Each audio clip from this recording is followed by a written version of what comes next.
ರಾಮನಗರ ಜಿಲ್ಲೆ ಕನಕಪುರ ತಾಲೂಕಿನ ಎಸ್ ಕರಿಯಪ್ಪ ಶಿಕ್ಷಣ ಸೊಸೈಟಿಯ ಕೃಷಿ ಮಹಾವಿದ್ಯಾಲಯಕ್ಕೆ ಉಪಮುಖ್ಯಮಂತ್ರಿ ಡಿಕೆ ಶಿವಕುಮಾರ್ ಇಂದು ಶಂಕುಸ್ಥಾಪನೆ ನೆರವೇರಿಸಿದರು. ಈ ವೇಳೆ ಬಮೂಲ್ ಅಧ್ಯಕ್ಷ ಮಾಜಿ ಸಂಸದ ಡಿಕೆ ಸುರೇಶ್, ವಿಧಾನ ಪರಿಷತ್ ಸದಸ್ಯ ಪುಟ್ಟಣ್ಣ, ಶಾಸಕ ಇಕ್ಬಾಲ್ ಹುಸೇನ್ ಮತ್ತಿತರರು ಉಪಸ್ಥಿತರಿದ್ದರು.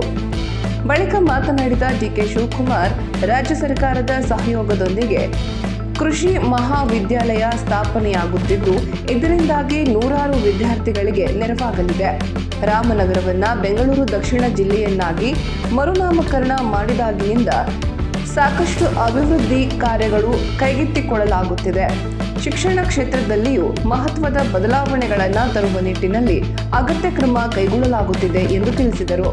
ಸುದ್ದಿಗಾರರ ಪ್ರಶ್ನೆಯೊಂದಕ್ಕೆ ಪ್ರತಿಕ್ರಿಯಿಸಿದ ಅವರು, ವಸತಿ ಹಂಚಿಕೆ ವಿಚಾರದಲ್ಲಿ ಭ್ರಷ್ಟಾಚಾರ ನಡೆದಿದೆ ಎಂಬ ಆರೋಪ ಸತ್ಯಕ್ಕೆ ದೂರವಾಗಿದ್ದು, ಹಂಚಿಕೆ ವಿಚಾರ ಗ್ರಾಮ ಪಂಚಾಯಿತಿ ವ್ಯಾಪ್ತಿಗೆ ಒಳಪಟ್ಟಿದೆ ಎಂದರು.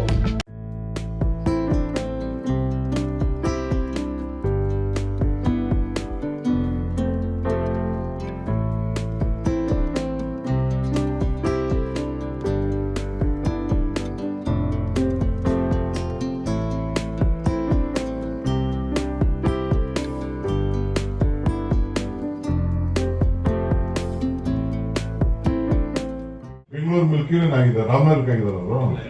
ಬೆಂಗಳೂರು ಪಾರ್ಲಿಮೆಂಟ್ ಕ್ಷೇತ್ರ ಏನಕ್ಕೆ ಅವ್ರ ಹೆಸರು ಕನಕಪುರನೇ ಮಡಿಬೋದಾಯ್ತಾ? ನಾವೇ ಕನಕಪುರ ಬಿಟ್ಬಿಟ್ಟಾಗ ನಾವು ಕನಕಪುರದಲ್ಲೇ ಇರ್ಬೇಕು ಅಂತ ಕೇಳ್ಬೇಕಾಯ್ತಲ್ಲ. ನಾವೇ ಬಿಟ್ಟು ಆಯ್ತು, ಕನಕಪುರ ಇದ್ದವರು ಚಿಂತೆ ಇಲ್ಲ, ನಮ್ಮ ಸ್ವಾಭಿಮಾನ ಉಳ್ಳಿ, ನಮ್ಮ ಆಸ್ತಿಗಳು ನಮ್ಮ ಜನರಿಗೆ ಮುಂದೆ ಪೀಳಿಗೆಗೆಲ್ಲ.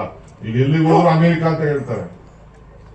ಅಮೆರಿಕ ಎಷ್ಟು ದೊಡ್ಡದಿದೆ, ನಮ್ಮ ರಾಜ್ಯದಿಂದ 2-3 ಇದೆ, ಆದ್ರೂ ಅಮೆರಿಕ ಅಂತ ಹೇಳ್ತಾರೆ. ಹಂಗೆ ಬೆಂಗಳೂರು ಜಿಲ್ಲೆಯವರು ಅಂತ ನಮ್ಗೆಲ್ಲ ಹೆಸರು ಇರಬೇಕು.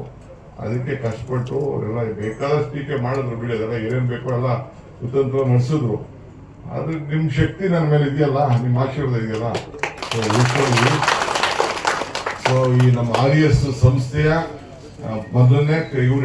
ಮೊದಲನೆಯ ಅಗ್ರಿಕಲ್ಚರ್ ಕಾಲೇಜು ಬೆಂಗಳೂರು ದಕ್ಷಿಣ ಜಿಲ್ಲೆಲೇ ಇದೆ. ಇಲ್ಲೇ ಬಂದು ವಿದ್ಯಾಭ್ಯಾಸ, ಬೆಂಗಳೂರಲ್ಲಿ ಬರೋರು ಇಲ್ಲೇ ಬಂದು ವಿದ್ಯಾಭ್ಯಾಸ ಮಾಡ್ಕೊಂಡು ಹೋಗ್ಬೇಕು. ಅವೆಲ್ಲ ಸುಮ್ಮನೆ ಸುಳ್ಳ್ರಿ. ಯಾರೋ ಒಬ್ಬ ಹೇಳ್ಬಿಟ್ರೆ ಆಗೋಗ್ತದ? ಈಗ ನಾನಾಗ್ಲಿ, ನೀವ್ ಯಾರೊಬ್ರು ಕೇಳಿ ಗ್ರಾಮ ಸಭೆಯಲ್ಲಿ ಹೆಂಗ್ರಿ ಕೊಟ್ಬಿಡಕ್ಕಾಗ್ತದೆ? ಗ್ರಾಮ ಸಭೆಯಲ್ಲಿ ತೀರ್ಮಾನ ಮಾಡೋರು ಯಾರು? ಪಂಚಾಯತಿಯವರೇ. ಮುನ್ಸಿಪಾಲಿಟಿ ತೀರ್ಮಾನ ಮಾಡೋರು ಮುನ್ಸಿಪಾಲಿಟಿಯವರು. ಮಂತ್ರಿಗೂ ಸರ್ಕಾರಕ್ಕೂ ಏನ್ ವ್ಯತ್ಯಾಸ ಇದೆ? ಅವೆಲ್ಲ ಸುಳ್ಳು. ಅವೆಲ್ಲ ಯಾವ್ದೋ ಒಂದು ಇದಕ್ಕಾಗಿ ಮಾಡಿದಾರೆ, ಆ ತರ ಆಗಿಲ್ಲ. ಪಾಪ BR ಪಾಟೀಲ್ ಅವ್ರಿಗೆ ಫುಲ್ ಮಾಹಿತಿ ಗೊತ್ತಿದೆಯಲ್ಲ, ನಂಗೆ ಗೊತ್ತಿಲ್ಲ. ನಾನು ಅವ್ರ ಮಾತಾಡ್ತೀನಿ.